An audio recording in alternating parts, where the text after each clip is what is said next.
నమస్తే, నేను మీ doctor Kishore Karmuri, robotic hip and knee joint replacement surgeon, sports injury specialist. మోకాళ్ళ నొప్పి జీవితంలో ప్రతి ఒక్కరికి ఒక్కసారని అనుభవం ఉంటుంది.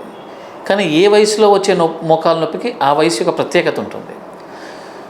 మొదటి 10 సంవత్సరాలు మోకాళ్ళ నొప్పి వస్తుందంటే ఇది పుట్టుకతో వచ్చే ప్రాబ్లమ్స్ అని మనం గ్రహించాలి. 10 నుంచి 20 మనం ఆడుకునే వయసు, శారీరకంగా దృఢంగా ఉంటాం, జనాలు ఎక్కుతారు దూకుతారు, మన అందరం తిరిగి ఆ వయసుకి వెళ్ళాలని కోరుకునే వాళ్ళు చాలామంది ఉంటారు. కానీ అప్పుడు మోకాళ్ళ నొప్పి వచ్చిందంటే మోకాళ్ళ లోపల కార్టిలేజ్ కానీ, లిగమెంట్స్ కానీ, మెనిస్కస్ కానీ ఏదైనా ప్రాబ్లం వచ్చే అవకాశం ఉంటుంది. అప్పుడు మోకాళ్ళ నొప్పి వచ్చే కారణం వేరు. 30 to 45 శరీరం యొక్క పట్టుదల తగ్గుతుంది, పటుత్వం తగ్గుతుంది, కాల్షియం కంటెంట్ తగ్గుతూ ఉంటుంది, కాల్షియం అవసరం ఎక్కువ. ఇలాంటప్పుడు పడినా సరే మోస్ట్లీ స్పోర్ట్స్ ఇంజరీస్ ఉంటాయి, మెనిస్కస్ కానీ లిగమెంట్ కానీ. కానీ మోకాళ్ళ అరుగుదల అనేది స్టార్ట్ అవ్వడం ఇక్కడి నుంచి మొదలవుతుంది. 45 తర్వాత మాత్రం మోకాళ్ళ నొప్పులు అంటూ మొదలైతే మోస్ట్ ప్రాబబుల్లీ అది మోకాలు అరగడం వల్ల వచ్చే నొప్పులే. సో ప్రతి వయసుకి నొప్పి ఎందుకు వస్తుంది అనేది మనం గ్రహించాలి.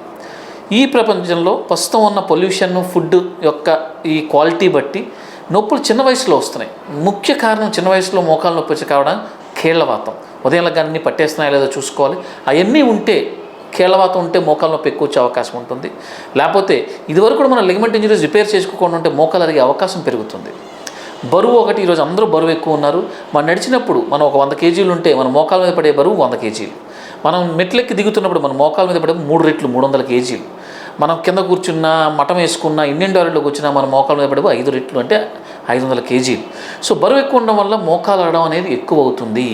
జనాలు ఫిజికల్ ఎక్సర్సైజ్ మానేశారు, స్క్రీన్ టైం ఎక్కువ అవుతుంది, దానివల్ల ఇంజరీకి ప్రోన్ అవుతున్నారు, అట్లాగే అరగడానికి కూడా ఎక్కువ అవుతుంది.